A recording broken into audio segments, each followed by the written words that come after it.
Hello, everybody. My name's Music Man, and I'm being joined by Nico, and we are going to be commentating Yo-Yo versus Omni. So I'm super excited for this matchup. I have actually not had the opportunity of commentating one of Omni's matches before, and I'm super excited about it. I know Paul Blooms is like playing Survivor on that team, and then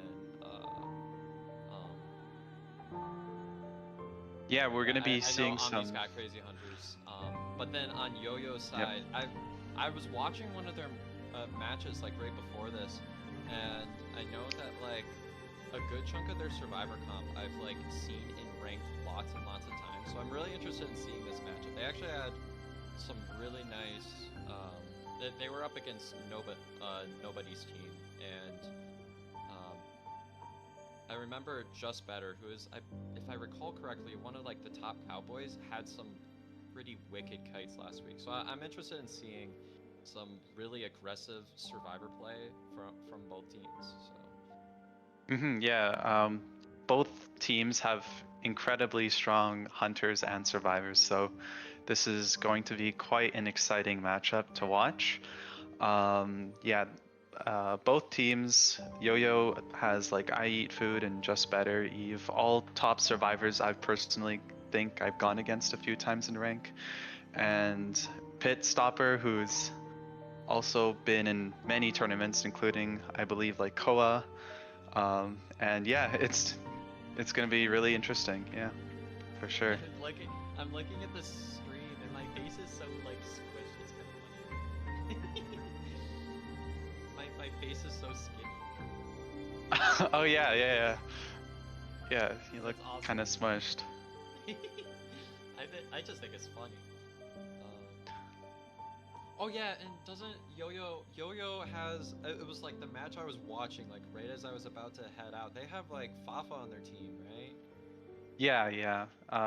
Fafa has like a really good Anne and Goatman for sure. I've seen lots of Anne gameplay on YouTube, and just how good Fafa is with camping especially. So definitely a formidable hunter for Omni to go against. Yeah, and I know that Fafa, like, over the years, I mean, he's played like a million hunters. He normally identifies as like a rank hunter, and like in his streams he's kind of said that before, but it's been interesting to see him kind of come onto the tournament scene, which has been really cool. I know that he's a really big fan of the Spider, and that's at least a lot of the matches that I've seen. I've known him for playing Spider and Opera. Those are kind of the big two that I've seen. I know that he ranks also really high on the AN leaderboard as well. So. Yeah.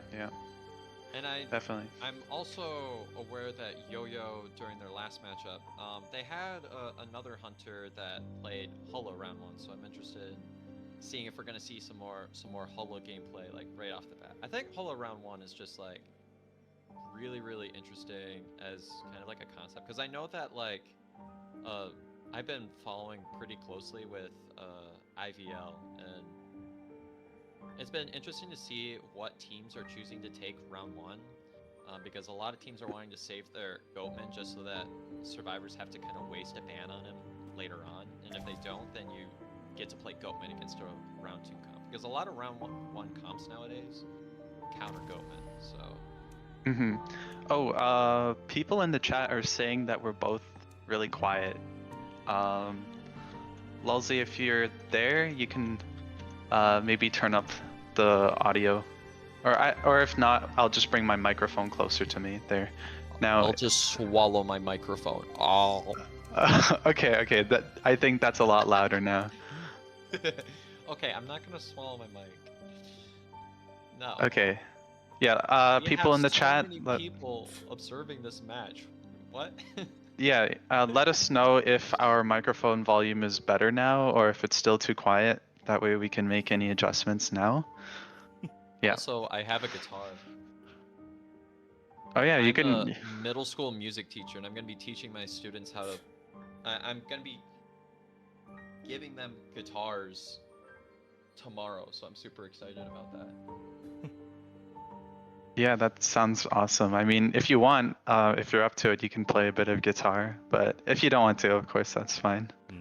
No, that's gonna give Lalzi a copyright claim. I mean, if he doesn't care, Okay. then I'll play.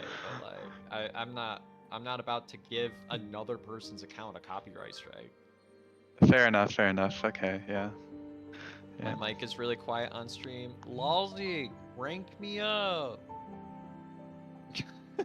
Oh wait, I just realized I'm still in the I'm selected as a survivor. Wait, how do I switch? Oh, there we go. You click the button. Yeah, I found the button. The button wasn't there, so okay. I don't have a louder mic, so like, I don't know how to turn it up because I have my mic like right here to my face, so. Yeah. So all the mic it helps. All.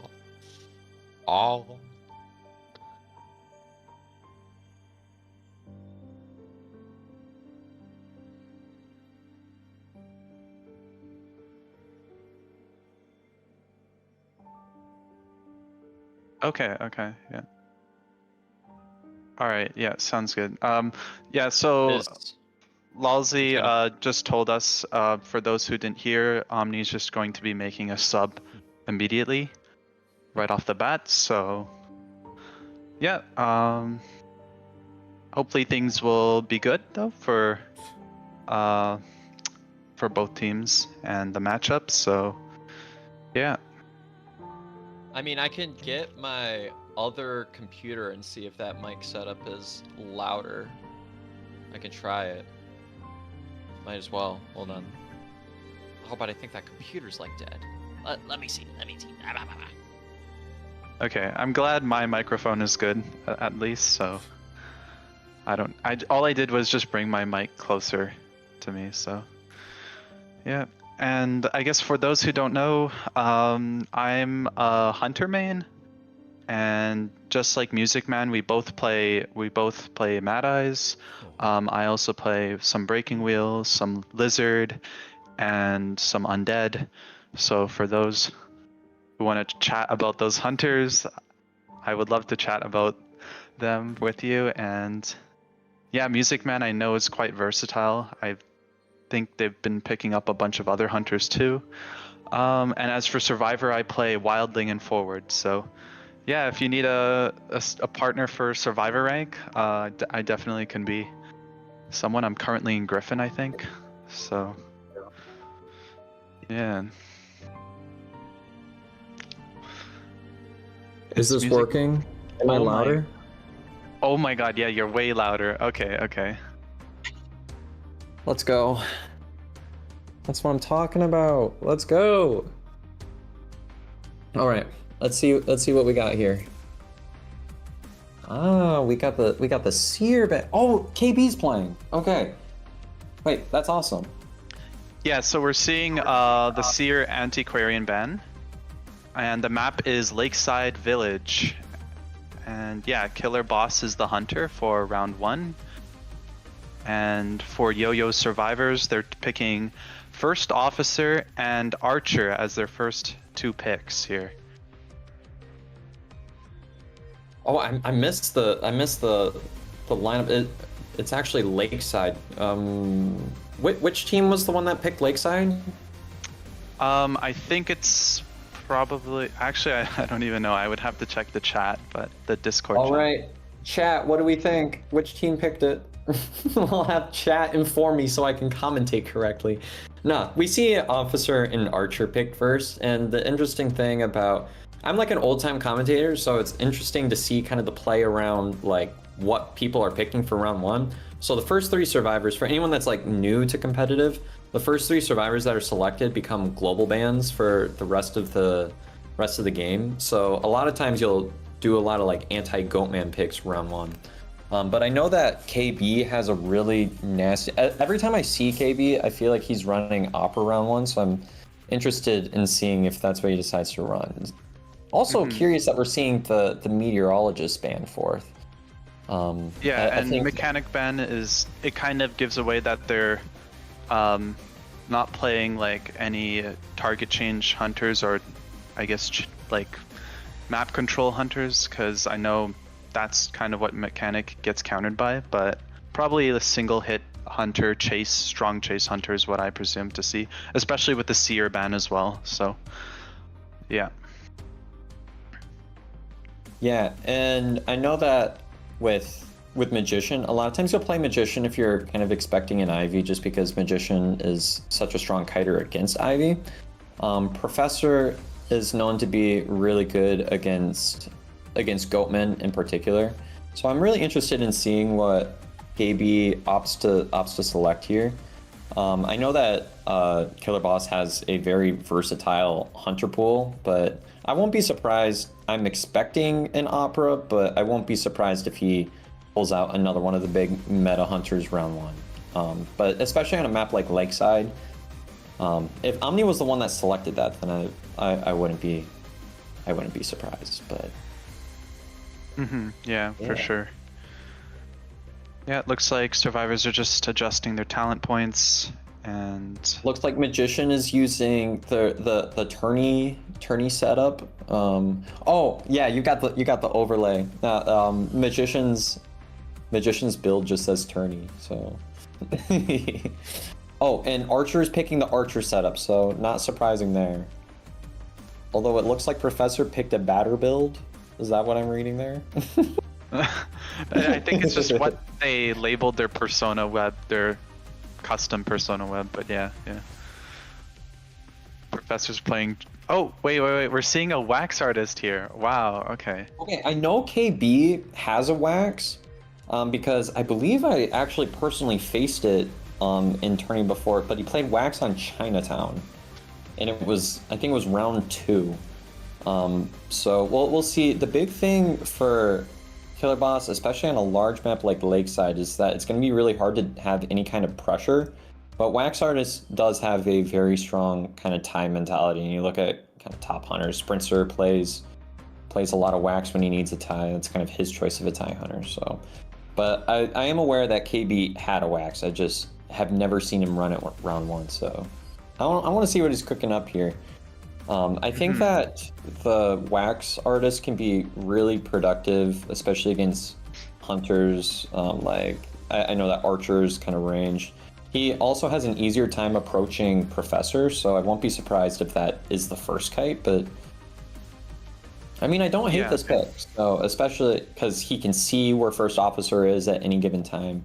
Also, looking at the builds, we have Sui, Magician, and Professor, so. And based on where the wax artist picked, it looks like they most likely will be going for the Professor here. Professor might just either rotate away or just try to loop Shaka as long as they can. We'll likely see like a lock off of the window then from the wax. And yeah, Professor is quite a good survivor against wax, given that I believe he can actually remove the 100 wax with his ability now, so we might end up seeing that. And with a full kite Professor, it can actually be quite an extended kite, which is exactly what Yo-Yo wants, because the longer the kite, the longer it'll take for wax to get full presence. And if wax gets full presence by the very end of the game, it's just too late then, because full presence gets the most value when chair guarding. So yeah, I think when it comes to this setup, it's going to be all about how Killer Boss is able to navigate Shack. I won't be surprised if the Professor kind of kites around in the corner, kind of spends some time in cornfield. So I'm wondering if he's going to do the typical survivor thing where you kind of run around Shack and then force the wax to close off the wall, and then you rotate out elsewhere wherever the other survivors aren't at, or whether he decides to rotate all the way to the corner. Because I'm not used to actually this particular spawn. Usually you're gonna, if you have this, you'll spawn like in the corner or kind of in the middle, and then but that's if you want to chase the Magician. Okay, so we're kind of seeing, go ahead.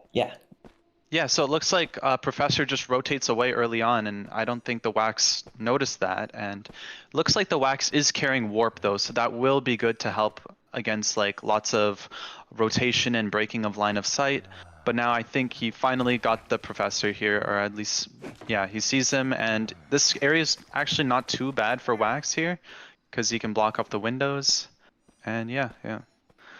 running I'm looking around for myself. I'm just seeing what ones are being decoded. Okay, so the Archer actually, they did sort of a rotation where Professor ended up rotating to this corner, and then the Archer ended up taking Crap Shack. That's what we call that area there.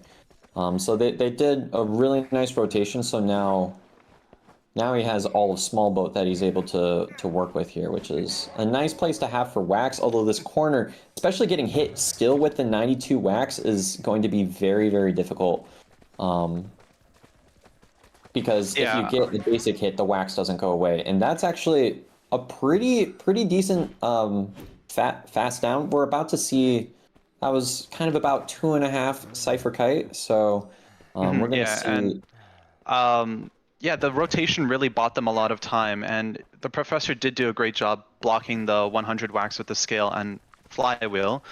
But yeah, now we're seeing the Wax just locking off ciphers, trying to see if they can cut off the rescuer in advance, maybe get a bunch of Wax and throw a Wax bomb on the chair. Looks like they're actually not coming in right now. They might just sell here just so they prevent Wax from getting full presence. Warp is up though, so we might just see the Wax just after they die, just immediately warp onto a new survivor. Oh, no, never mind. First officer's coming in right now, so the Wax will get full presence from this.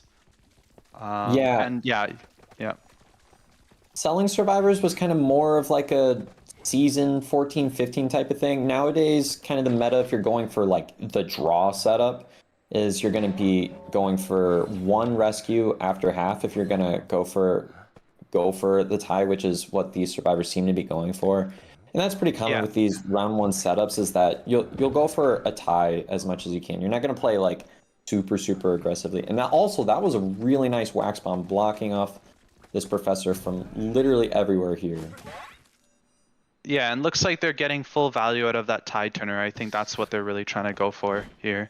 Oh, and they're healing back up, I guess, just so they can kite as long as possible for after Professor is eliminated. So also, I want to make a point out to, if anybody was confused by that Professor interaction, when Wax gets when Wax hits one of the Professor's spikes, he ends up shooting out 25 Wax, and being that he switched to the hot Wax, that actually instantly downed the Professor, so the Professor kind of brought out his own demise in that regard there. So it was actually a really smart move from KB to initiate that. It'll be interesting to see if... Okay, there's this rotation. We're not going to see the warp just yet, unless he decides to go for another cipher. It looks like they're decoding Shack, and they have a last one somewhere at 76. Let me see which one is at 76. Oh, it's actually the one right at Big Boat. So yeah, and the survivors did a good job rotating there, and looks like they are going to... Oh, no, he switches, trying to prioritize the ciphers being decoded. But it looks like Magician will probably come back and pressure this cipher, or they might just be forced to start a new one if the Wax camps this cipher over here. So yeah, pursuing First Officer here. And one great thing about Wax against First Officer is he can actually just see kind of where he is based on where the Wax hits, even if there is that after image. And yeah, First Officer goes down here, and they're starting a new cipher too.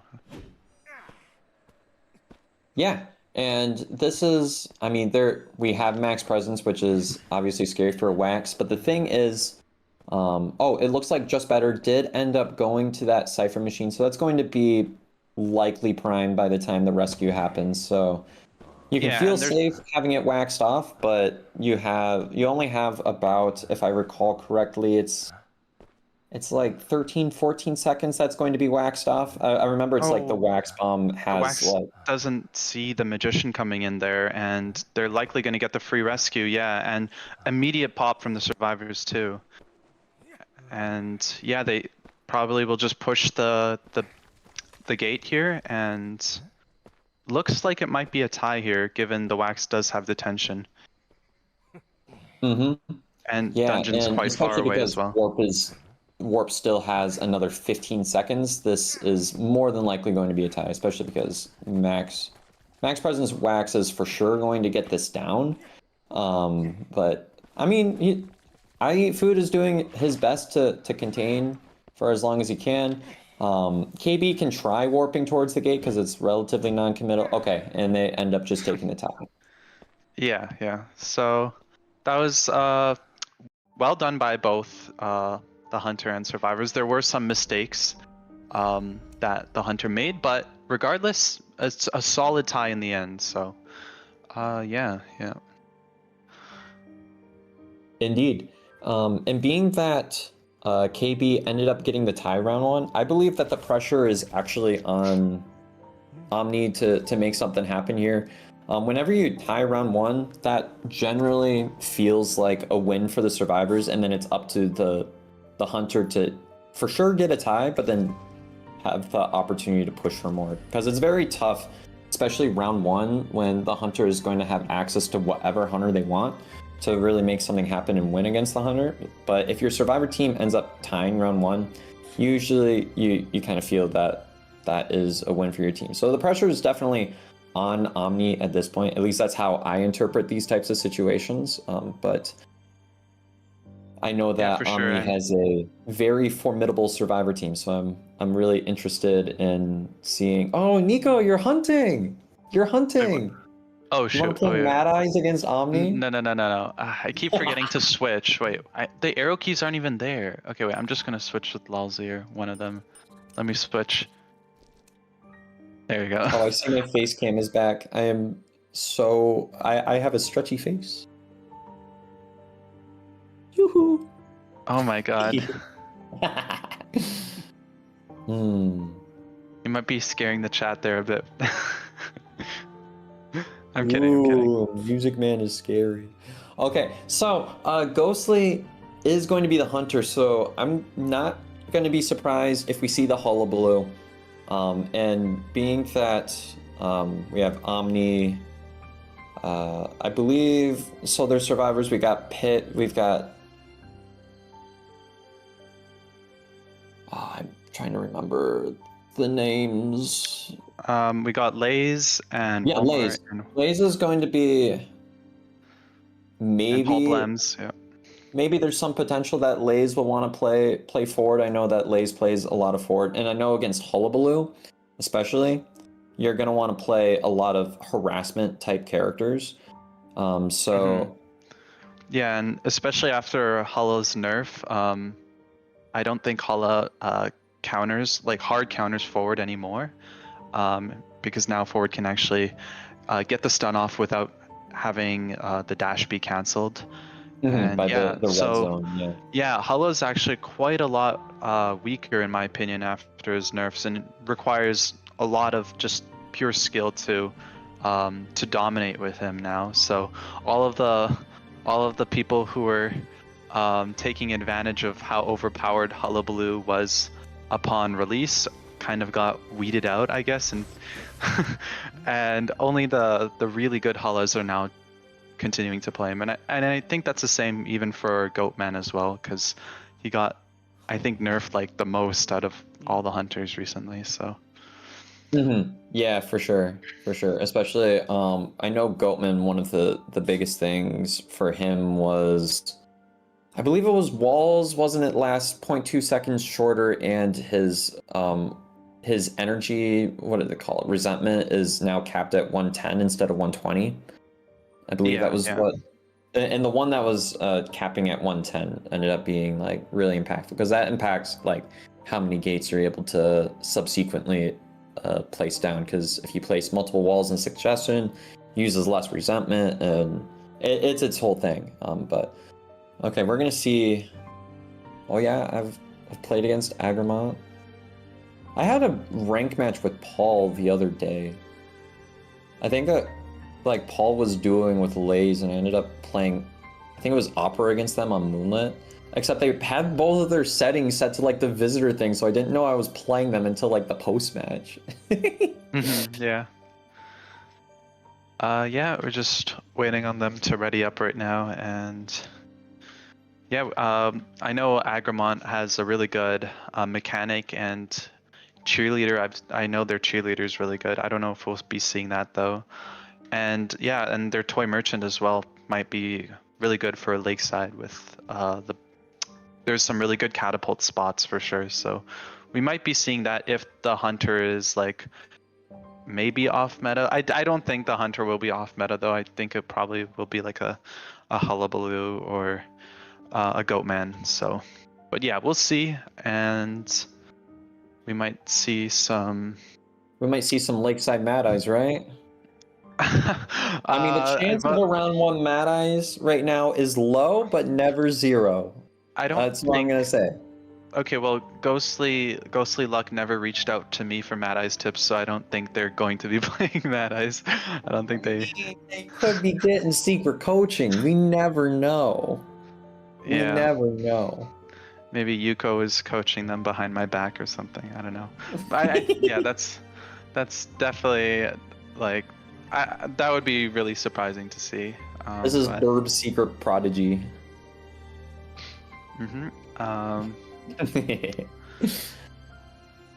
Yeah, and I guess I'll take a look at chat right now. Lay's is my favorite chip brand. So true. It's crazy that we got Lay's in IDV. Pit Survivor, one of these accounts Pit's? I don't see Pit. I thought Pit's account just said Pit. Unless I misspoke. That's possible. You thought, one person said they thought Music Man had a still picture and got scared when you moved. Yeah, I mean, Music Man, you don't even need a Halloween costume for this coming Halloween. Just turn on your face cam. Okay, I'm done with this bit. I just had to do the deadpan stare, okay?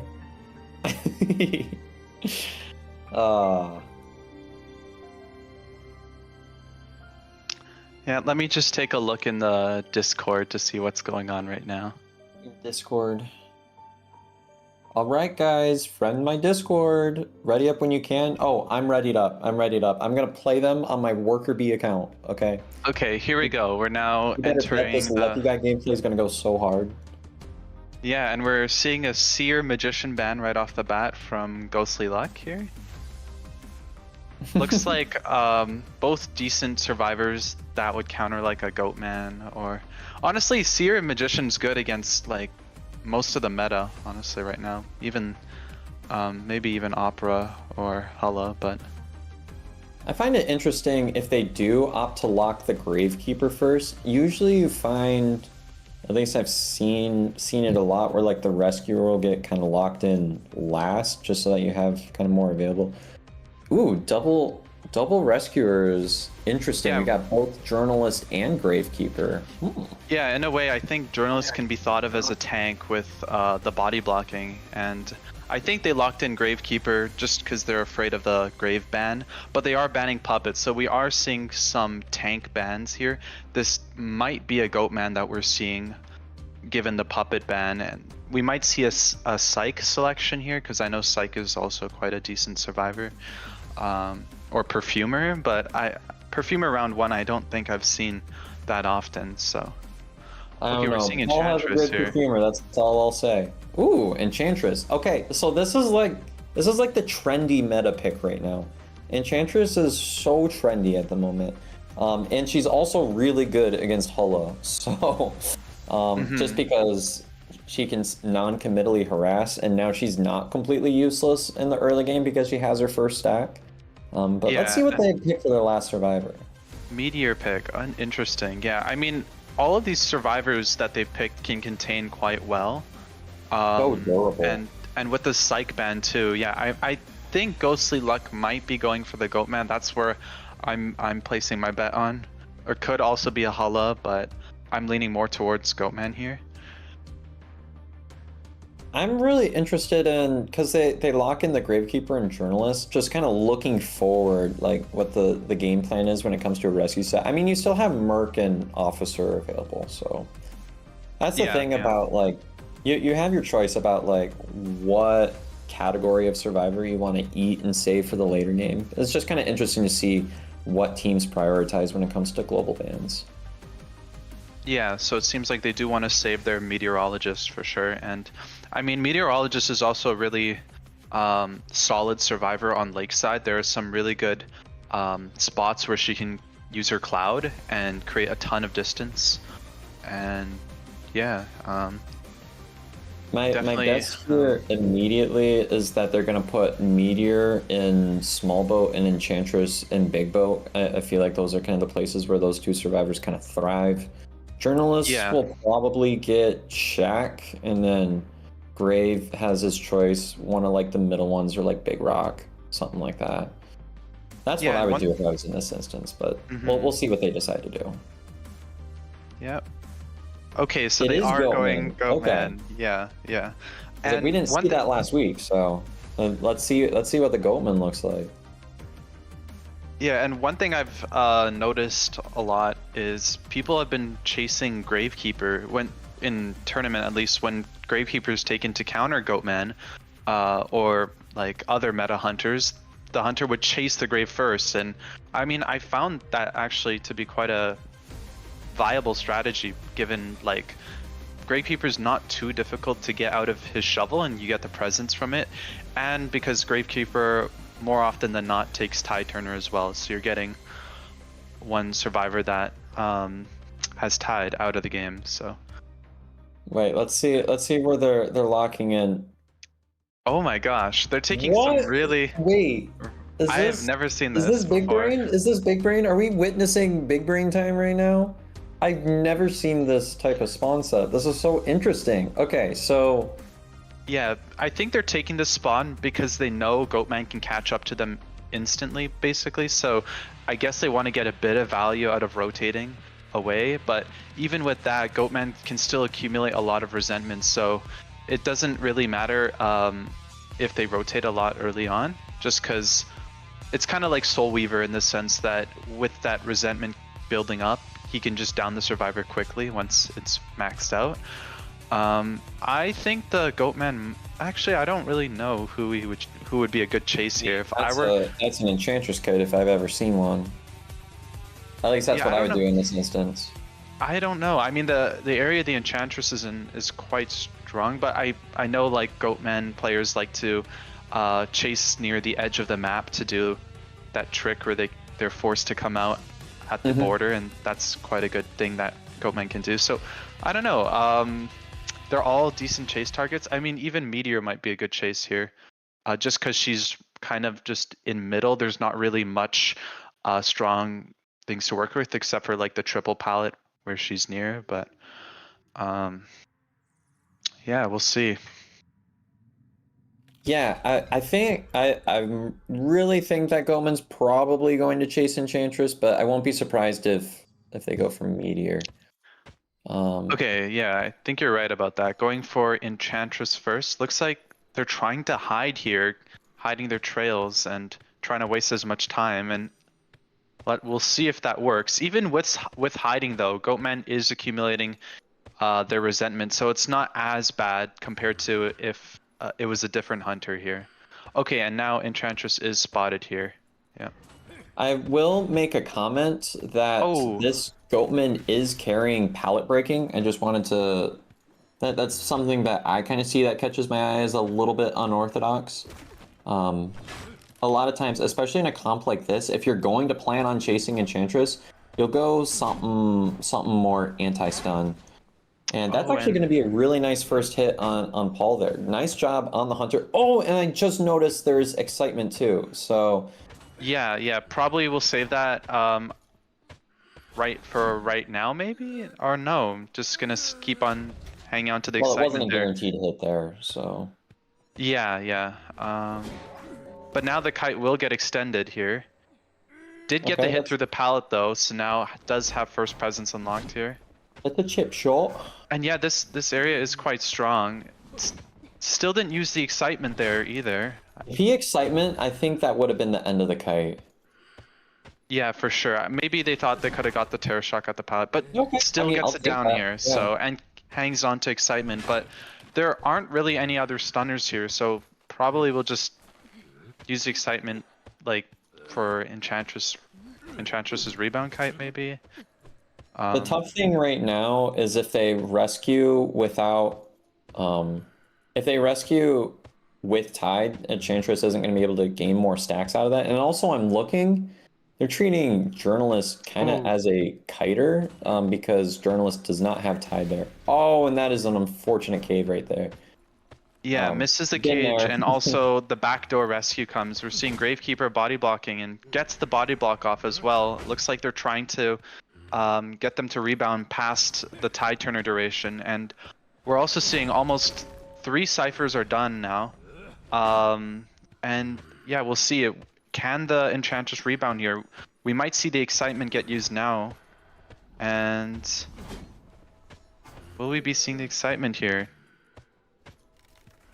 Interesting that Paul decided to use the stun there, because now the third stack isn't going to be activated. I mean, maybe they're getting a feeling that there's maybe some excitement looming in the air, but if it doesn't get used during this next kite, then I fail to see when the excitement is going to pop out. Yeah, and or it we looks might like- we might not even see it this game. We might just see a swap maybe to abnormal or teleport here. And looks like, yeah, Meteor's coming in and just goes for the hit here. Oh, and beautiful pushback. It's actually not close enough to the cage to have it be reduced. And looks like the Meteor is trying to body block here, trying to keep the Enchantress alive. And we might see the excitement here. There's going to be the triple stack. Not using excitement here, though. That is a nice push, though. And the target swap. I don't know if I agree with that, because now they will probably have a 4-person endgame here. If Paul gets Ghostly Luck away. cannot, and it's prime by now, so even if Enchantress does go down, they do have borrowed time. Yeah, it looks like it is going to be a 4-person endgame, and it's not looking too good for the Scopeman now. And Meteor does not have borrowed time though, so they probably will want to get the Journalist to body block here if possible, and then get the pop.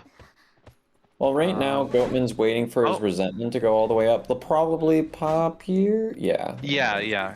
That was a... Oh, but gets downed here. Are we going to see the Journalist go down here as well? Using the item. Blinks!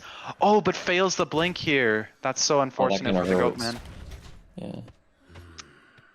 I mean, right now, if he can contain both of them, he can at least sell out. He needs a draw at least to tie. And this is the idea. When your survivors tie round 1, you can get away with this.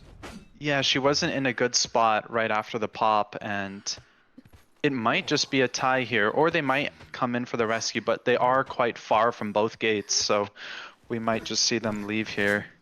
It looks like there's no more tides remaining. I mean, they switched to blink, but... Yeah, so it looks like they're just taking the tie here.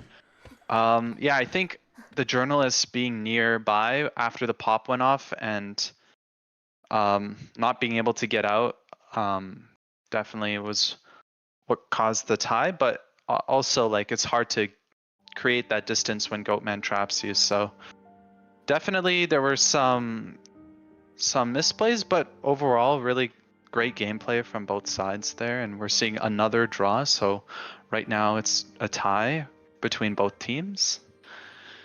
I will say I really like the idea. I mean, it didn't come to full fruition, but I like the idea of bringing excitement and then chasing Enchantress, because if he ended up pulling that off, it's like kind of like a higher reward type thing than a lot of times than carrying blink against a survivor like that, especially like post buff Enchantress. I like the idea, it just didn't come to full fruition. And sometimes you make plays and that happens. Sometimes you have a thought, like you'll bring abnormal into a match and then you'll get like 3 cipher guided. But like It just happens. But I really like how the Goatman, even when Problems ended up getting away, ended up being able to come back and getting a tie out of a 4-man endgame was a really nice clutch up, because the last thing you want to do is get 3 escaped on round 1. Because I've been there. I've been there recently when I was playing in Wonderland, and I ended up in that situation. It's hard coming back if you've already lost round 1, but we'll see. Yeah. And I think if I'm correct, the Goatman, what they were thinking is that they wanted to take advantage of that, and that even they would have to do some kind of body block, otherwise they will be able to get the chair off. But even then, I don't know if that was the best play, or if it would have been better just to stick to the Enchantress and secure that elimination, and that way they can pressure the gates. And I think they even still would have had trait then as well. So yeah. Yeah, that was also another thing about switching to that blink, is that there weren't any options for teleport. But I mean, at the end of the day, it's a tied situation. So that means that this game is guaranteed to go to a round 3. If there's any tied rounds, it automatically goes to at least a 3rd round, because it's best of 2. You have to win at least 2 rounds in order to win the match. So. Yeah, for sure. If you want, by the way, last time I was commentating, I remember going through some tier list type stuff and talking with chat and seeing if they would agree with opinions of the commentators. And last time I did a fruit tier list, but I don't think I would want to do that again, because there was definitely quite a lot of disagreement. But all right, where are you ranking tomato? No, I already did the fruit tier list. But yeah, where I'm ranking tomato is definitely like A+, A tier, because it's like it can be applied to like savory dishes, like all kinds of savory dishes. It's so good. But anyway, I was getting at whether tomato was a fruit or a vegetable, because like I wanted to start. Oh no, it's a fruit. It's undeniably a fruit for sure. But all right, anybody in chat aggressively disagree? Wait, then that means that ketchup is a jam. Okay, I don't want to think about that. That's just okay. But yeah, any other tier lists we can cover? Not fruit, but what else is there? Like non-IDV related. Hunters based on how aggressively they would devour a quesadilla from Taco Bell. Okay, that's very specific for sure. You said tier list. I can't. That was the first thing that came to mind. What can I say? Okay, well, if I had to think who would aggressively devour a thing from Taco Bell, this is where like my content mind just takes over, and I'm like, what is the most unhinged thing I can say right now? And then I lose my filter in front of 63 people. Which, by the way, thank you if you're in the chat. I see you on my screen right here. Yoo-hoo! Also, my cat sees you right now too. Hey Benny, say hi. Say hi to 63 people. We got a cat thing going on. See, look. She's like looking at you upside down. Say hi, Benny. He doesn't want to say hi. I would bring my bird up here, but I think they're just chilling right now, so. But yeah, to answer the question of the tier list, maybe I would say Goatman. Looks really hungry and probably would devour a burrito like instantly. So yeah, let's see what chat has to say. Does chat have anything to say? I think Bloody Queen would. I mean, that'd be a nice girl dinner, kind of thing. I could see her secretly being like. Also. Yeah. What? Also, photographer's kind of smelly, so I feel like he would. Maybe, yeah. Okay, I think. Let me think of a better tier list. No offense. I mean, your tier list. I hate this tier list. Let's talk about anything else. I don't know. Vegetable tier list? Since we already did the fruit tier list last time, so maybe vegetables. Okay. Carrot is a solid B tier for sure. Celery is like C or B tier. Carrot and celery a fruit? No, I said vegetable. Vegetable. Oh, we're switching to vegetable. Okay. Yeah, Sorry, yeah. I missed that part. I thought we were still talking about fruits. No. Okay, so vegetable tier list: carrot B tier, celery B tier. I mean, celery with peanut butter is actually such a good combo though. So B tier or maybe C tier if celery's on its own, with nothing. But Isn't that like if you're about to like fast for a colonoscopy, that's like the one thing you can eat is like celery because there's like nothing in it. Yeah, I don't You know, know. when I was Wait, I gotta commentating, switch. I- Oh, switch. You're selected as a survivor right now, by the way. Oh. Just letting you know. Whoopsies. Trade with me, Nico. No, wait, I can't because I don't have an arrow. So you trade with someone else. I'm trading with. Hey, I'm pinging all 5 of them. Okay, there we go. But yeah. Anyway, what else is there? Cucumber. I personally love cucumber. I would put it in A tier. Any top tier vegetables though? I mean, people would argue like, oh, like potatoes like a root or something, or I don't know, or carrots a root, or I don't know. Okay, well let's just classify it as if potato is a vegetable, then that's S tier for sure. Like potato is the top of the top, undeniably. I had a friend when I was in elementary school. He would. We were talking about potatoes, and I don't remember why, but like 3rd grade me was very adamant. Like I felt very passionately that a potato had to be a vegetable. And then my friend was like, no, it's not a vegetable, it's a starch. And then he like accompanied that by saying like I would know because I'm vegan, and apparently like being vegan means that you know like the classifications for foods. I don't know where I was going with that, but anyways. Yeah, I mean people who like to say, "Hey, you're wrong. Tomatoes are fruit," and all that. I mean, it's really not a big deal, but it is kind of like. Just say tomatoes a fruit? It Sorry, is, yeah. we've been past Okay. this. Okay. But yeah, I mean, it can be a bit like annoying, like the nerd emoji. Like that's what I feel when I hear someone try to correct you. But anyway, what else is there? There's broccoli and cauliflower. I would personally say. Oh, okay, wait, never mind. We're getting into the bands now, and looks like Chinatown. How will taste like? Yeah, and Chinatown's the map selection. Okay, we kind of got it. We got a bit distracted there. Sorry about that. Okay, yep, it's time to rein it in. Time to lock in, chat. Yeah, I say that when I'm teaching my classes, and it gets them so off track.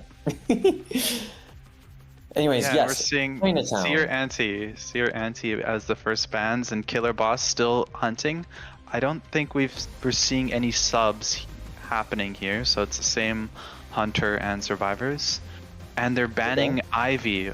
Okay, KB has to be playing Opera now. Like, there's no way. I mean, he doesn't have the wax. Otherwise, I would have predicted the wax because I've seen him play wax on this map before.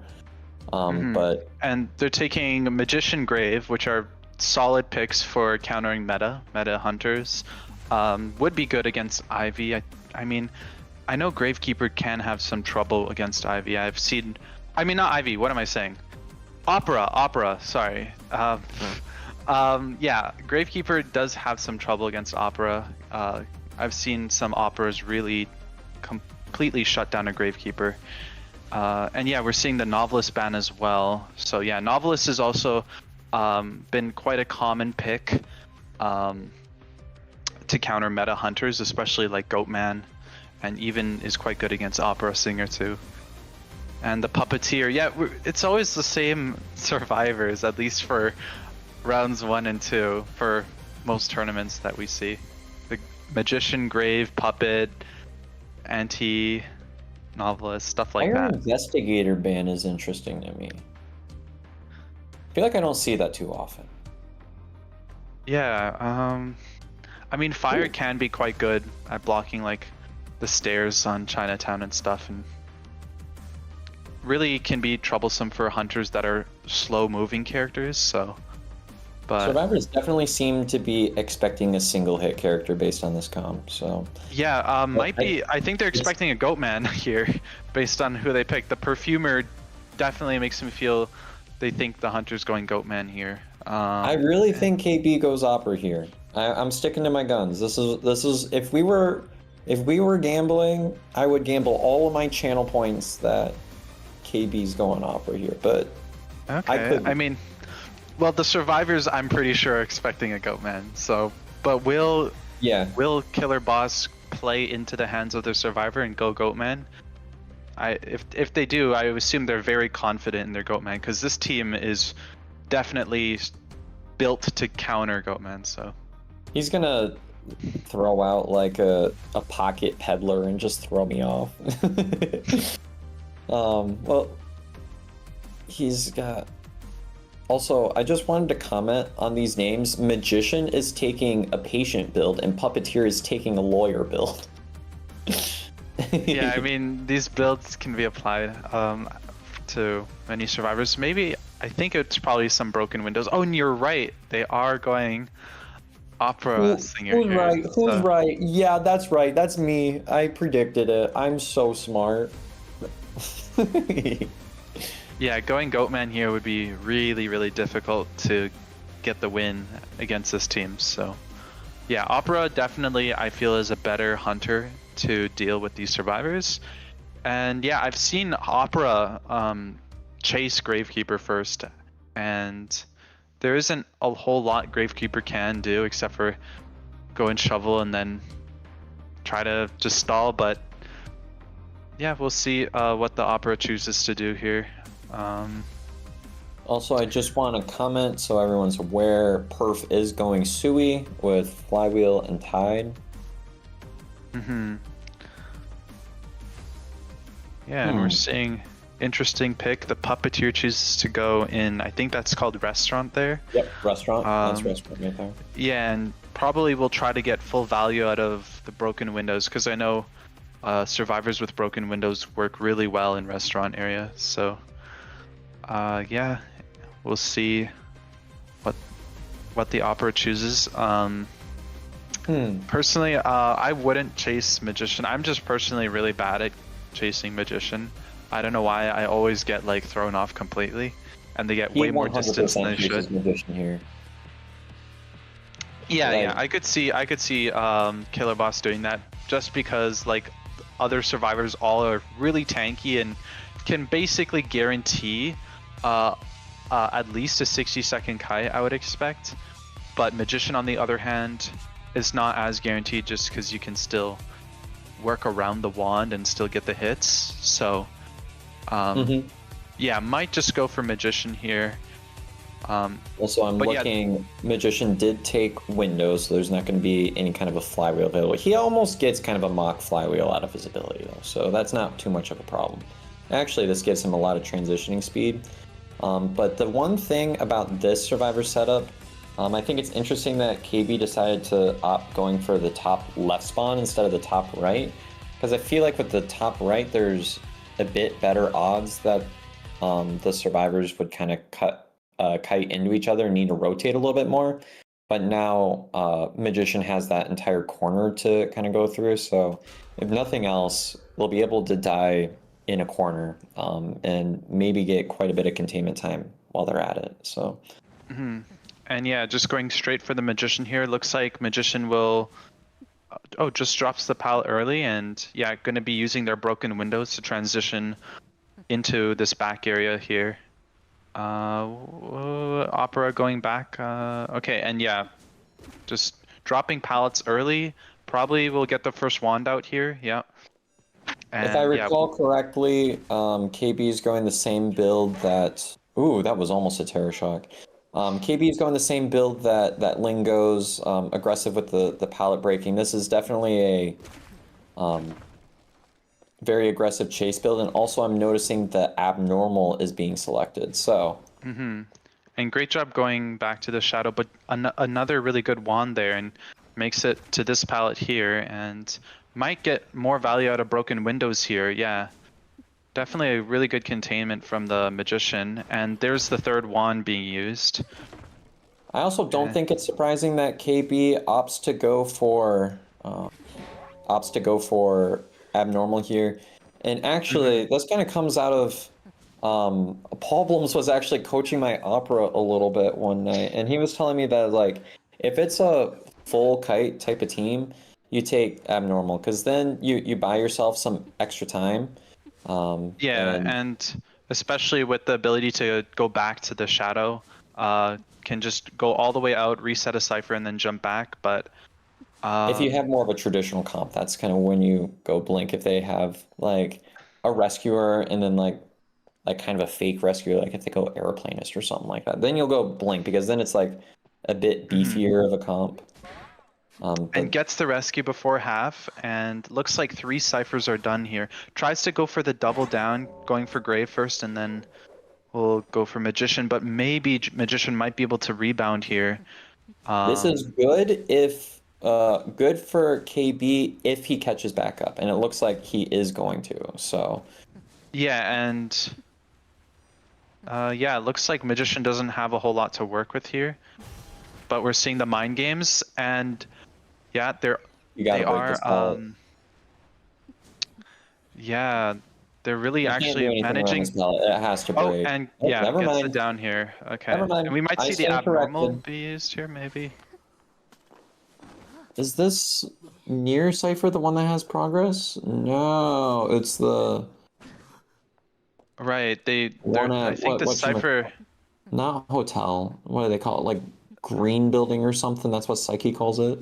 Yeah, and the cipher at middle was already done, so they can't really get any abnormal value here either. And yeah, perfumer ability being used does get the hit though, so. But yeah, they're at 1 cipher now, and the There's next the tie turner fire. is being used. So from how things look, it looks like another standard tie game, but yeah, it could go in any direction, honestly. Oppo It requires does get so the. much precision to win with nowadays. So much precision. So many things have to take place. Yeah, and the magician's doing an amazing job containing here, but it does go down now. And Although looks they like they. are, it's only going to be a 3-man endgame, not a 4. So we'll see. And Opera can traverse this map really, really quickly. So Yeah, and it looks like they're leaving early because they're anticipating the teleport. Puppet's staying to decode since they're full health, and looks like they are healing back up, which is quite smart. Getting ready just to be able to maybe force the cipher. The puppet actually just might force it here. Yeah, uses puppet form, and this is they might. now we're We going to have probably the won't see the awkward abnormal standoff here. naturally. Yeah, it's good the opera didn't use abnormal there because it would have been wasted since they had it primed. And looks like they Okay. might just be heading to gate. Yeah, they're preparing for the pop right now. I was going to say, if Teleport's you're also KB, ready you here. have to hit them here because now survivors are fully set up and it's going to make your job a lot more difficult. Yeah, and they might even heal Perf here since she doesn't have borrowed time. Oh no, they heal the grave here. Interesting. Oh, the opera's leaving here. They might just pop here. Yeah, and they do. And going to the wrong gate. Will the opera TP here? Probably will just TP her.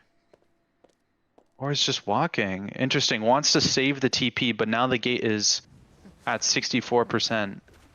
There have been a couple of key missed dashes that have set off KB's rhythm. There were a couple that happened during the Magician's Kite, but this one at the end gave the survivors a lot of extra decoding progress. We'll see.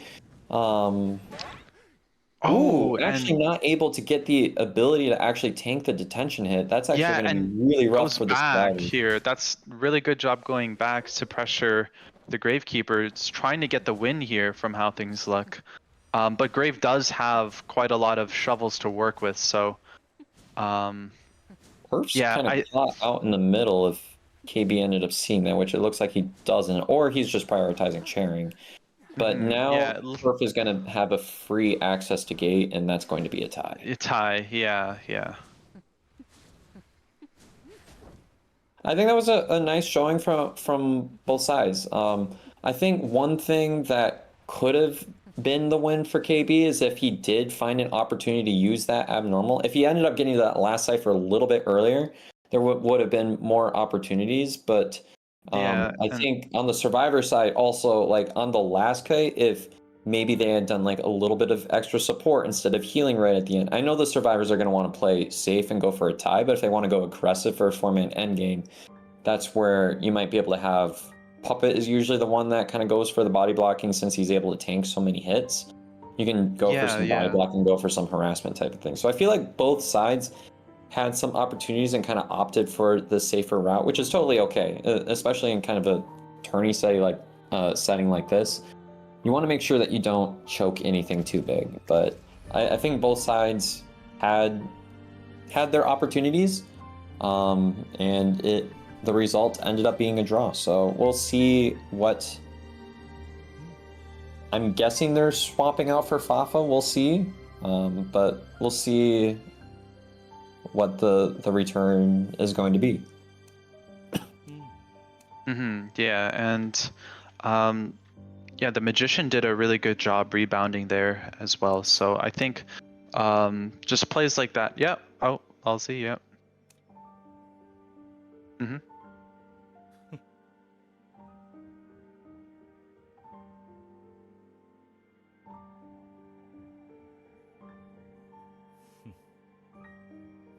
Okay. Yeah.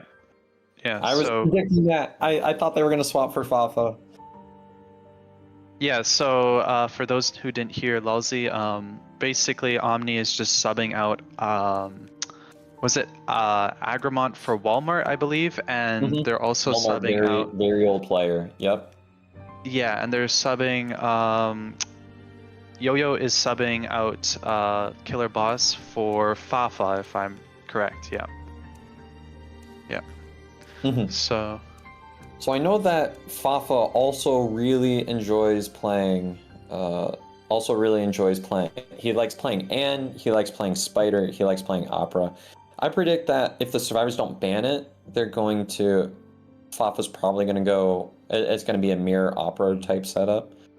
But I won't be surprised. I mean, Fafa does have a deep repertoire. I won't be surprised if he pulls out something that surprised me. But I'm expecting one of those three. I don't expect that he'll take the spider out here. This Chinatown's not typically viewed as the best spider map. Really? But I mean, I always thought Chinatown was the best spider map. That's what I believe. you did? Oh, at least that's Yes. never been my interpretation of it. There's a lot of like openish areas that. That's true, but also like there are also many areas to set up webs, and you can really like chain your webs off. And at least what I believed was Chinatown's a really good Soul Weaver map. But I'm not a spider player, so like if I don't understand the spider meta, like it's whatever. But usually I've viewed that like spider maps are. I know Eversleeping is kind of a big one for spider. I feel like a lot of times when I'm seeing spider, I see her a lot on Moonlit or Eversleeping, kind of the ones that I see most of. Oh, and Lakeside. Lakeside's a big one. Kind of the more like openish type maps. Yeah. But again, those are ones where you're on like maps that are usually meant that the survivors want to play for a win, and then spider's one that you play.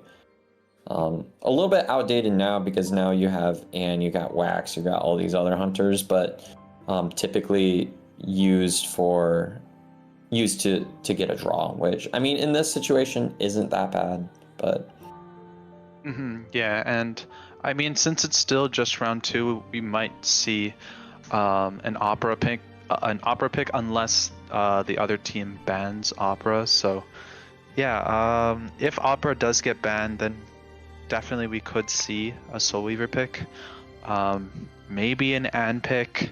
I don't know if Fafa plays like Hala or Ivy, but yeah, I'm definitely looking forward to see what they pick and I know who he the plays survivors all ban. kinds of hunters on his stream. He's got a deep repertoire that we could commentate on all day, but I think those are kind of the big 3 that we would expect.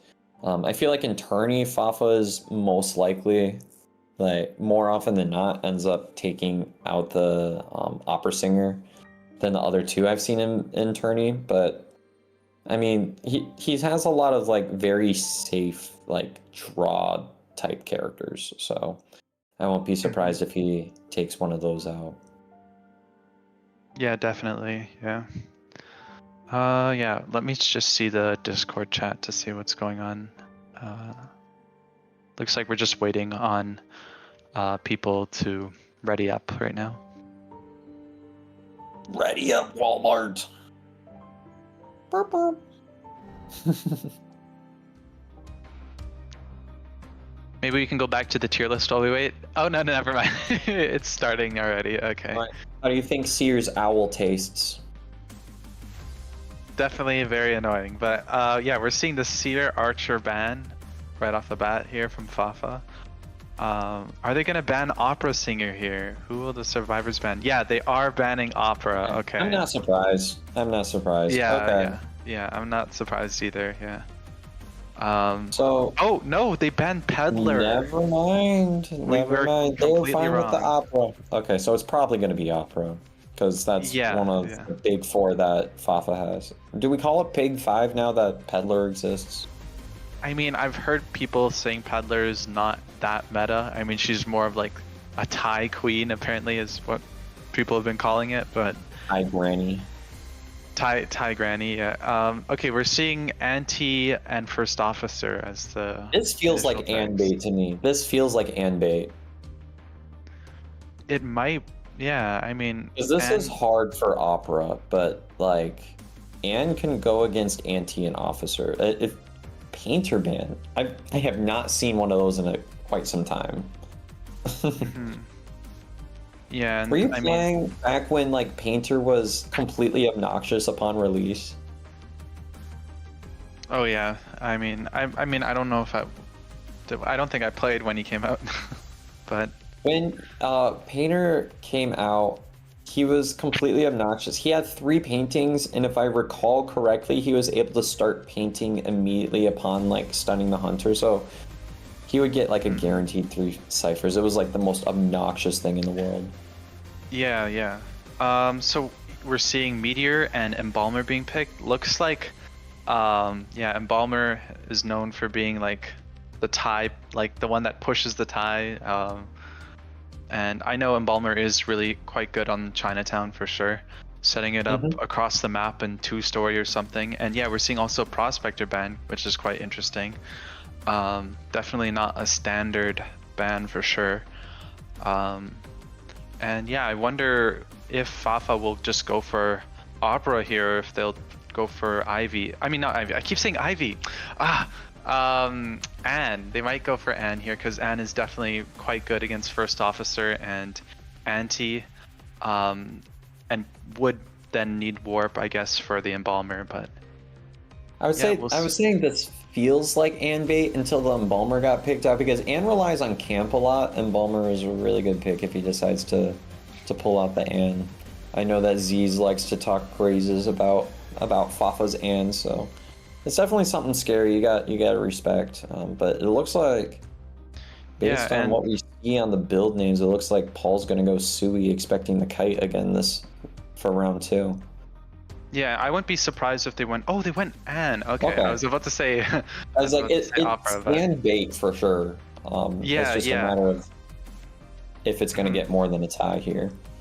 Yeah, and Fafa's Anne, I would say, is like definitely one of the strongest in the entire server, if not the strongest. And yeah, definitely gonna see some good Disciple gameplay, and I anticipate as well taking Warp. Warp is very good with Disciple, and we've seen that a lot. So, and will be good for the Embalmer here. So, and yeah, might also take. More than likely will take Detention Trump, I anticipate, and would use maybe the Hunter's Instinct to counter the rotation on Chinatown. Chinatown is definitely known for its rotation, strong rotation for survivors. So yeah, and we're also seeing no borrow time on the Antiquarian here. So yeah, they're just running full Kite here, probably anticipating being the first chase, maybe. But yeah, We'll see if...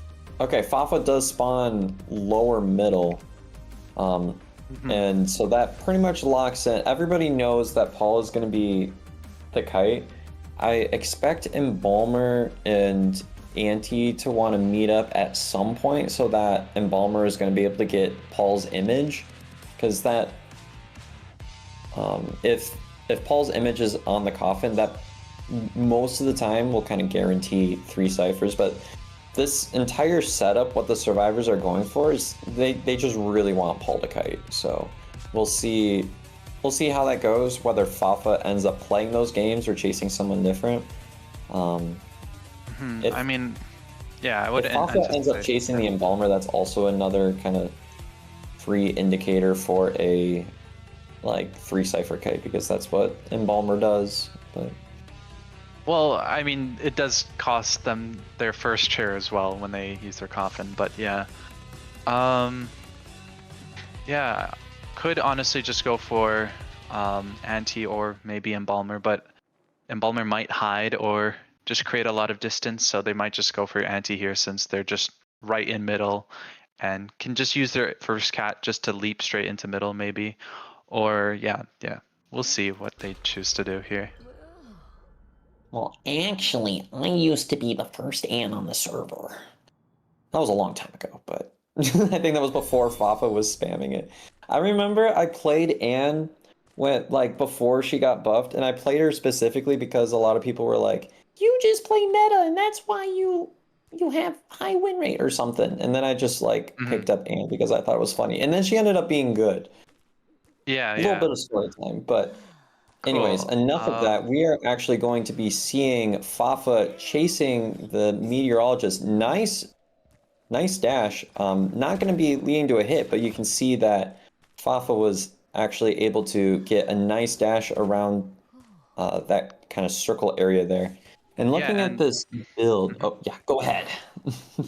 Yeah, I was just saying, Meteor's doing quite a good job containing and using their abilities quite well just to buy as much time. And they're using Blink here, which I find quite interesting, because I would expect a warp given there's Embalmer as well, and Chinatown is quite a big map. But I don't think Embalmer didn't get their coffin off, or at least get the image of Meteor. And with the Blink, Meteor does go down, and they use the wrong ability there, and I think now, yeah, Meteor's entirely out of items. They probably meant to use the pushback, but instead used the cloud by accident there. Yeah, that's also quite unfortunate. I don't know if you caught it, but this is a very aggressive campy build. Fafa's carrying Max Sadist, which for those of you that don't know, if you have Max Sadist, chair time is 9% faster, so you can see that was already kind of sort of becoming a factor, forcing in the rescue so much earlier. Yeah, and the Max Berserker also helped there, and the first officer still got a solid rescue off, not a double down or not a stuff rescue. So, but now, yeah, Fafa is full presence and swaps to teleport right away here, and looks like Paul Blums is coming in for the harassment. Oh, and gets the hit there. Oh, that is so unfortunate for the survivors.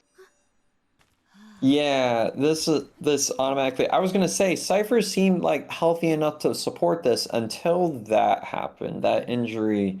Yeah, so they're going to have to sell here, most likely. Embalmer won't be able to make it, and yeah, probably will just camp here. And yeah, getting max value out of Sadist here, which, yeah, accelerates the chair time, causing faster elimination. And yeah, just going for whoever's decoding, I guess, now. First officer is injured, and Anne is quite a good counter to first officer, given they could still know where they are once they put the cat on. So got the red light tricks going on. Oh, okay, he gets so the stun one off. thing... Well, and gets the hit there. Yeah, so first officer couldn't kite too much against an Anne, unfortunately. I was gonna say one thing about Officer against Anne, and part of why I was thinking was this comp was Anne bait is because of the fact that even if he uses his pocket watch, Anne knows exactly where the survivor is going to be, because the cats still get highlighted in the same area, even if first officer uses a pocket watch. Yeah, and okay, does the Anne see the embalmer? I don't think Fafa notices, and the embalmer is going to make it close, but it will be an after half rescue. And they are down on ciphers right now, still 2 full ciphers remaining, and it does look quite like a winning position for Fafa here. Oh, especially, yeah, Paul is opening a new cipher, because I think the Yeah, there's ones that have progress are like both, yeah, they're the 2 closest ones, so Paul didn't really have any other option here. And will the embalmer even go for the rescue here? Oh, will, but gets a stun off, and will this be a stuffed rescue? It is.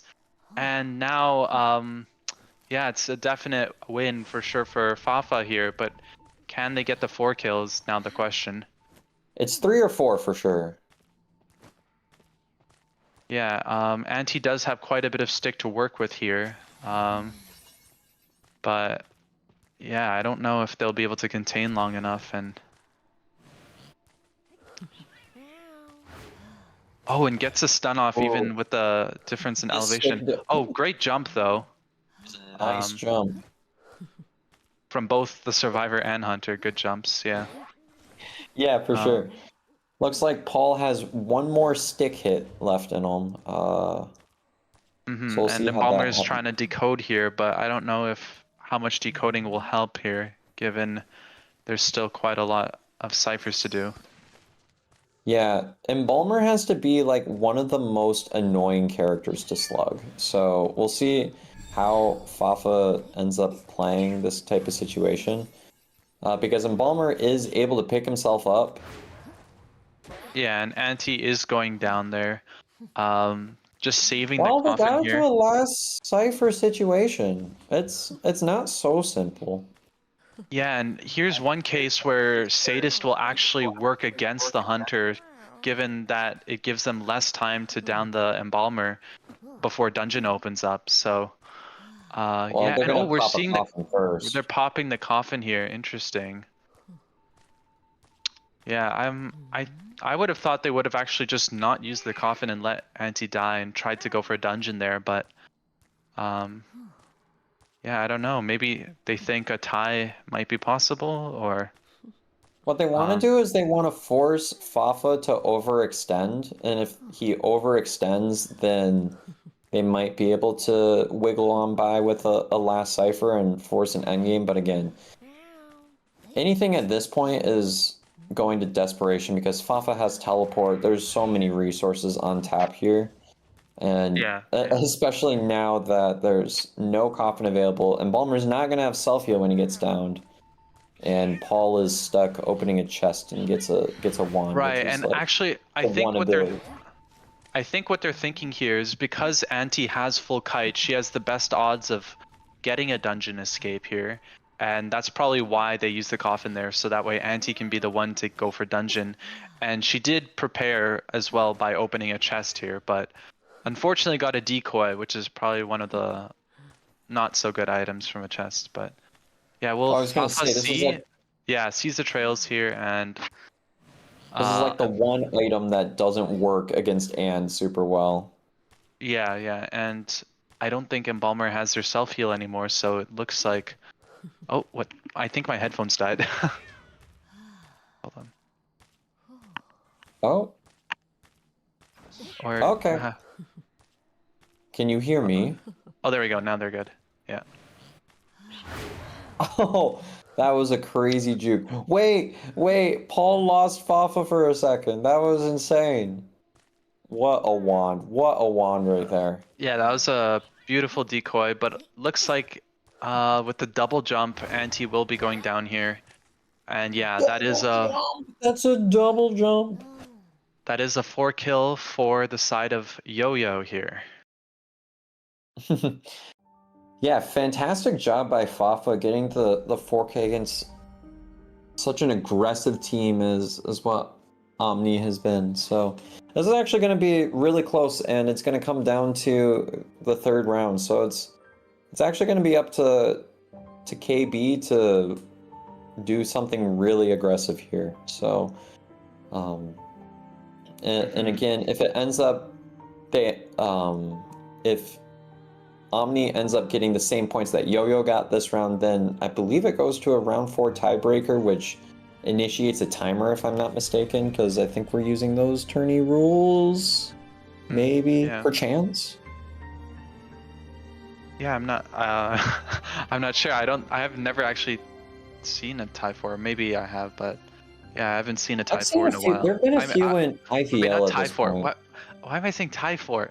I mean, a round 4. I mean, sometimes That's I just okay. like Words are hard. I feel you.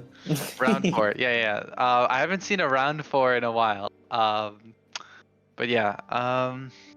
Great 4 kill on Fafa. That was some really good and gameplay with really smooth jumps, and it was unfortunate that I think the biggest thing that caused the game to go downhill was the anti getting hit there when Fafa was carrying the survivor, and they couldn't get the rescue off. But yeah, regardless, both teams are still doing really good, and I think both teams still have a good chance of winning. It could be anyone's game, honestly. So yeah.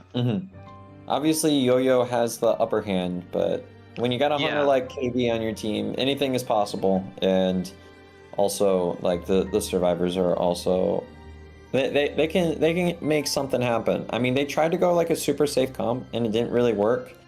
And we can talk about why it didn't work. There were kind of some weird rotation things, and I feel like that Fafa didn't end up going to the survivors' plans, because I could tell they definitely wanted Paul to get first kite, but that's just not what happened, and that's the way some matches go. So it's all about being flexible, especially if you're on the survivor team there. So yeah, it might even be that Fafa anticipated that they wanted Fafa to go for anti, and knowing that they went for someone else.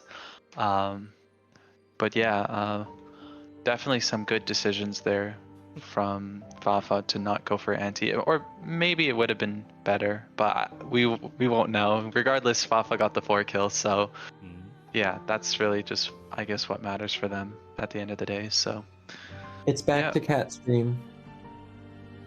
You get some cat stream time. Look at little Benny. Hey Benny, say hi. Looks like a white croissant on the floor. Big floofy white croissant. Oh, wee. Yeah. You want to meow for the chat? Meow for the chat? My pet budgie definitely would be really scared though to see your cat. So. Say hi. He's like no. He's like a big stretch, big stretch for the camera. Loaf. I love it when the cats do like that loaf thing, you know. He's usually really talkative, but he's been kind of quiet tonight. I need to brush him later. He gets so many knots in his hair because he's so fluffy. Anyways, I thought it was time for a little bit of a cat stream. Yeah, it's very, very cute for sure. Mind me scooching my chair back up? There we go. There's the mic y'all couldn't hear me out of. Look at that. I think you have this. You have basically the same keyboard as me. That's funny. This one came with the PC, and then I ended up really liking it. But it's a membrane keyboard, and some people don't like that because you need a mechanical one. But those are expensive, so I just used the one that came with the PC, and it works fine for me. It's actually kind of satisfying. Yeah. Let's see. Okay, we haven't. And also, it's RGB, yet, so it has to be good. Oh yeah, for sure. Gotta love the RGB. Yeah. If it's not RGB, I don't want it. Yeah, and some people even get like the RGB PC components as well, so it like glows from the inside and. Literally looks at my PC. Hold on, where's a good angle where you can see the? It's glowing red right now, but it's RGB. Dang, you got the full RGB setup there. Yeah, wow. I got my PC at a Best Buy Black Friday deal. Okay, I cringe when you say Best Buy, but at least it's Black Friday, so. It was Black Friday, so it was actually a good deal. I guess, yeah. I got my PC from, I got the components from Newegg and then just assembled the PC, but yeah. Yeah, that's how my brother built his PC. But Yeah. I mean, it was a good deal on a pre-built, so I Yeah, was like, for sure. I'll just take that. It's easier. And then I just farm off of my parents have like the deal where if anything happens to it, parts can get replaced, so Yeah. Okay. Oh, we gotta get off of the Survivor. Yep. And we're in the custom right now, so. Oh yeah. Oh yeah. I can't click it. The owner's banned characters are in the way. Can I trade with you for a second? No, because then I can't click it. I can't see it. Okay. I can't click that one. It's blocked by... I can show you what I'm looking at. If I click this, it doesn't let me. Wait. Okay, Lalsy, thank you for letting me switch. I needed to give evidence. That was proof. That was proof. Just before the next game starts, I'm just gonna quickly get up for like a minute or two, and I'll be back shortly. Yeah. So, yeah, you can talk with chat and stuff. Yeah, and I won't be here. All right, chat. It's just me and you now. And Benny, but he's kind of lurking. He's been sitting there for so long. I wonder what he thinks about. Anyways, we're right here. KB is gonna be hunting again. I see. Oh, Darkwoods was picked. That's crazy. Look at that. They picked Darkwoods. It's been kind of cool to see that Darkwoods get picked in tourney a lot more. So for Darkwoods, I've been seeing Peddler getting picked on that map a lot. I've also been seeing Opera, but I believe that KB already used Opera, so I believe that's going to be off the table. Yeah. So I won't be surprised if there's some kind of like Peddler pick, because I've been trying to play Peddler on this map, and I feel like Peddler is a really strong pick on this map. But also there are a lot of banned survivors, so just to recap, there's no more First Officer, Archer, Professor, Magician, Gravekeeper, or Puppeteer. So we'll see what... That actually does leave Novelist on the table, so... and I know Just Better plays a lot of Cowboy, so maybe we'll see some Cowboy plays, because I know that Cowboy is exciting to play, and I know that they ended up playing Cowboy in their previous matchup and actually getting a pretty wicked kite against nobody's Hulla. So. All right, I'm back. Wait, why do I see Welcome back. Darkwoods? Why do I see Darkwoods on my screen right now? That's what I was saying. Did they really pick Darkwoods? I mean, I've been seeing it used a lot, especially if you're wanting to pull out like around. I've been seeing it more around 1 though. I'm kind of confused that I'm Really? seeing it like around, but if you want to use Peddler, I've seen it here. I mean, I don't think I've seen Darkwoods in tournament. I don't know. Maybe it's been. It's actually getting used quite often in IVL. You'd be surprised. Oh, okay, maybe I probably haven't seen that then. But yeah, as much as I hate Darkwoods, it's interesting to see like that being played in tournament for sure. So the main hunters that I've seen success with were Ivy and Peddler. Goatman does have some tricks up his sleeve when it comes to using the rope. He has some tricks that he can use to kind of get the stop, but I'm trying to think of what KB has specifically in his roster that's going to work out well here. Well, personally, what's that?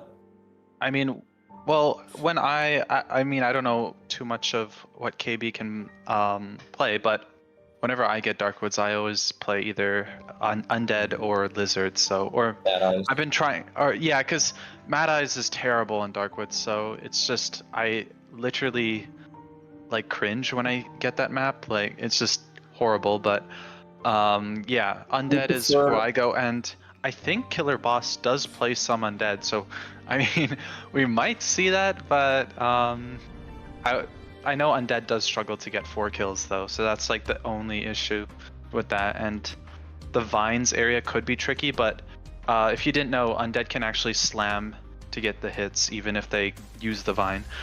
Oh yeah, and we're seeing Seer and Mercenary be banned by Killer Boss, and Shadow Goatman are the 2 bans that the survivors go with here. I'm really curious. I want to see KB do like a Pocket Peddler. I think that'd be kind of fun, and also makes sense for the map. Also, Seer Merc are like my rank bands, so. And we're seeing mech ban. Okay. Yeah, and we're seeing Forward Cowboy as the survivor picks, 2 really decent harassers for sure, and good kiters too. And the lawyer pick, I guess, to balance out the decoding, since both Cowboy and Forward are slow decoders. And the mech ban there. Mech is definitely a really. I think it's interesting that Yo-Yo is going such an aggressive comp, even though they only need a tie. Yeah, I mean, I think they're going with their. I don't know if they're going with their comfort picks. They're probably just gonna swap, because I know Just Better and I Eat Food play Cowboy and Forward respectively. So yeah, and Eve probably will take the lawyer. Are we seeing the swaps here? Or yeah, okay, we're looks like Eve took the fire investigator here. But yeah, they're going with their comfort picks, so their mains essentially. And yeah, definitely gonna be seeing some really good gameplay for sure, since they're playing their mains. The one thing that I think is maybe a little bit concerning is the lack of like I mean, you have Forward, I guess, but like lack of like a true rescuer. I guess Forward can kind of take that position, so I guess I stand corrected. But it's definitely going to be fast decoding if the first kite is long. It's definitely a support heavy comp, because Cowboy and Forward and Fire Investigator all can support. We'll probably see Lawyer spawn around the shack area. Yeah, and likely take their broken windows. And yeah, I'm curious to see what Killer Boss will go here, because I don't think there's not really any meta options now, and they don't have their wax either. So yeah, we might see some interesting off meta pick here.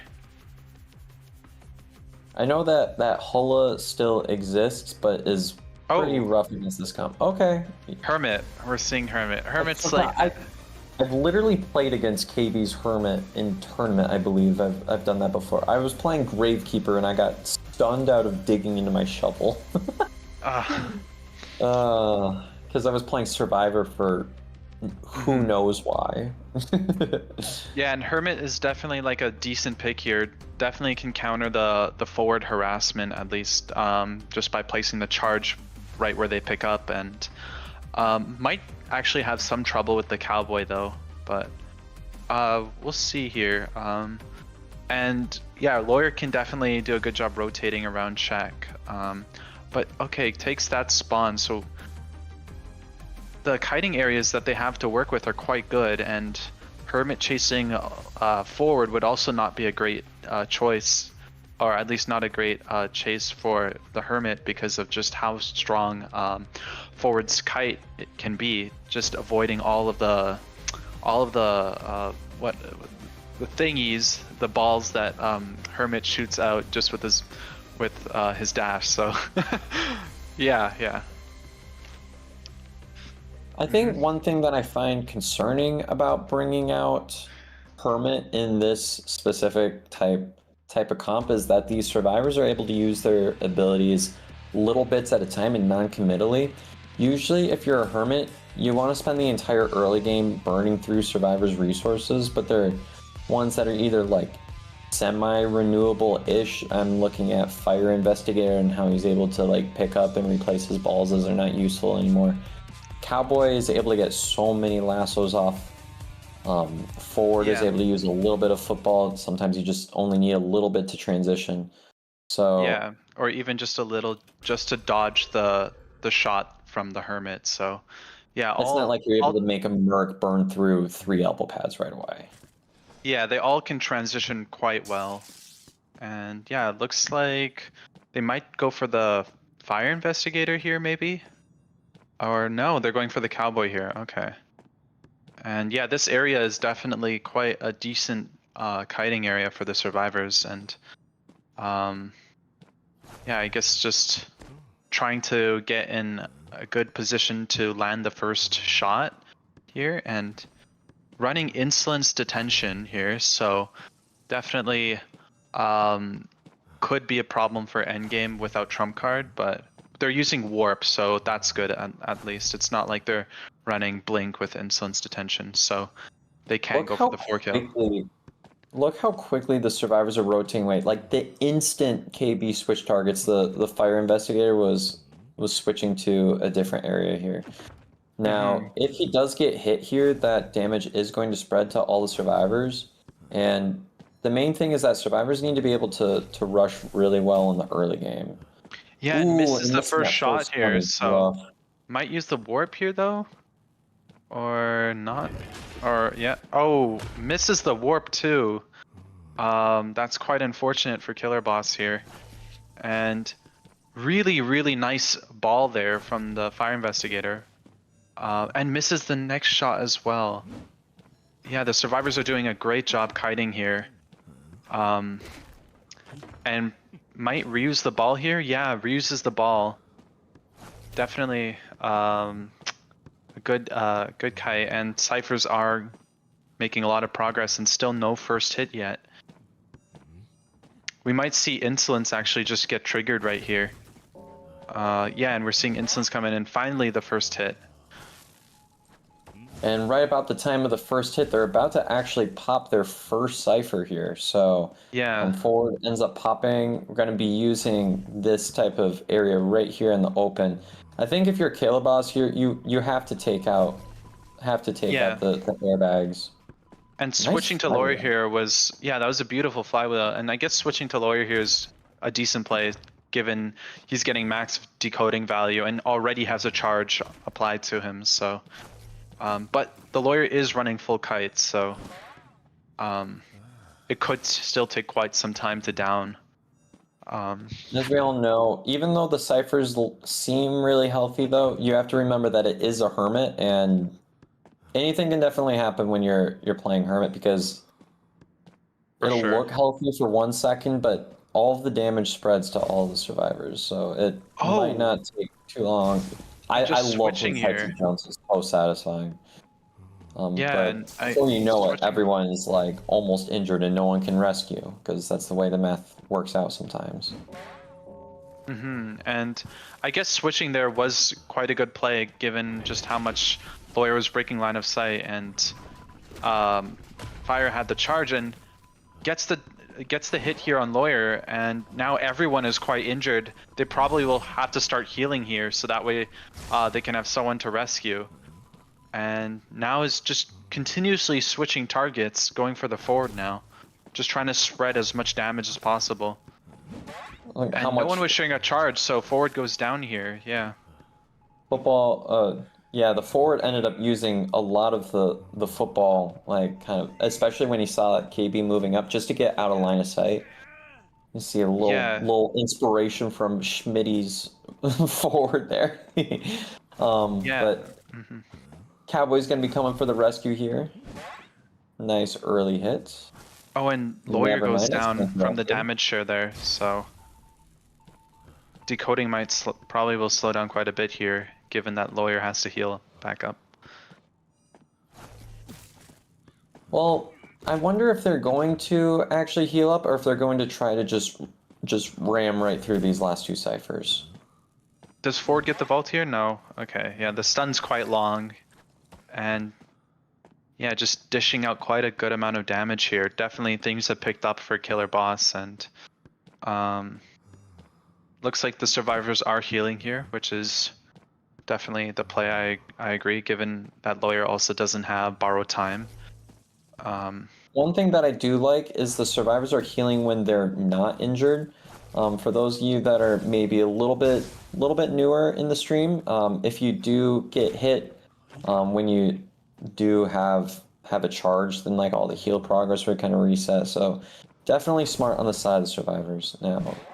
Yeah, and even with I Eat Food taking damage here, still doing an amazing job containing here, and just has a sliver of health. So they've clearly also planned out exactly how the damage will be dished out and maximizing just how Ford will take damage. And yeah, now switching to Lawyer here. Still no one, I mean, Ford's been chaired here, but now switching targets will mean that it's just going to be more and more likely for a four-person endgame. And you can see they're right when someone gets past that halfway injured mark, they're instantly like they're healing Forward back up right now because Forward doesn't have any charge. After you get dealt out a charge hit, then you end up losing that charge. So the final ciphers are looking quite healthy at this point. So they're kind of splitting up between multiple ciphers. If that's not the yeah, they have two ciphers going on at the same time. Yeah, and it's still, and from how things look, it's still looking quite good for the survivors. The only issue would just be, I guess, the Lawyer not having borrowed time, but other than that, things are looking quite good. And right, Lawyer can't get terror shocked, but I was about to say, but yeah. Okay, everyone's down. Wait, psych.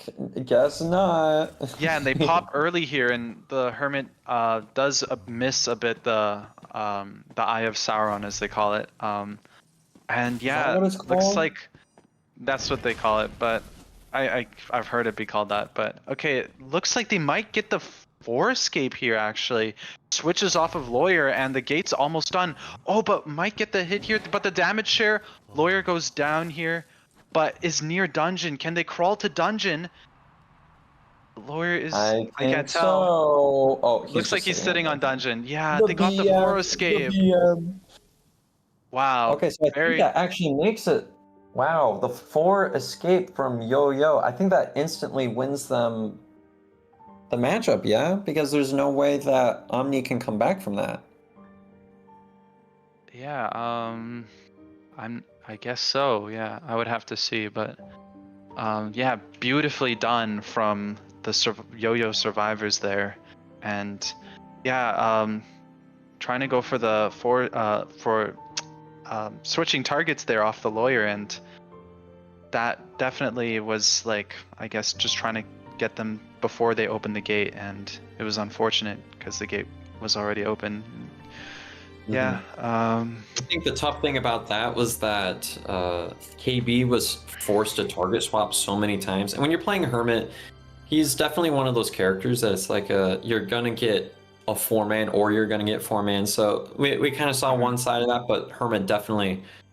He definitely had some points where if the survivors weren't as coordinated with their healing, he definitely could have snowballed there, but the survivors did good at mitigating the damage and splitting off to heal at opportune times, and that is the reason why they won. Also, they had a crazy early game where they ended up getting kind of like a full, I think it was like about 3.5 ciphers to a first kite, which is really good, especially against a Hermit because of all the decoding that gets spread around the map. But yeah, congrats Yo-Yo for their victory against Omni.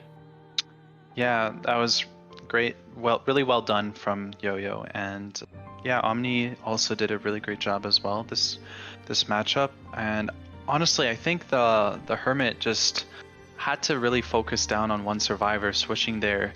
At least if they could have got more consistent hits, then they would have been able to at least outpace the survivors from getting the heals off and the decoding done. So I think just either targeting one survivor or being able to just dish out more damage more quickly were the only options when it came to winning for the Hermit. So yeah. I do agree. Only thing that would have made the matchup more satisfying would have been some Darkwoods Mad Eyes, am I right?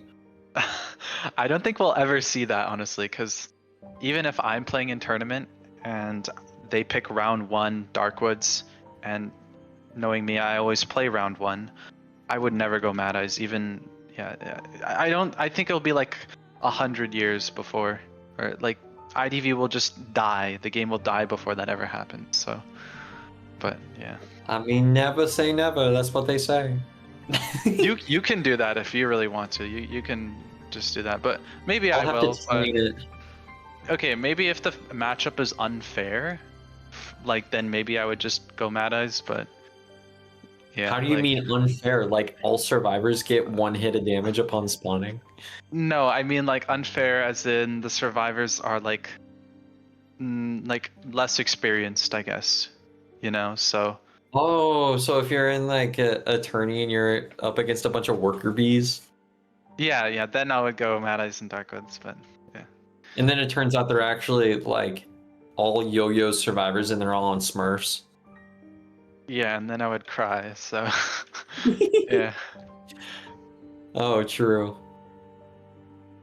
Anyway, yeah, very good matchups and interesting matches to watch for sure. Quite a lot of draws initially, but yeah, and it was cool seeing Darkwoods being picked as well. Yeah.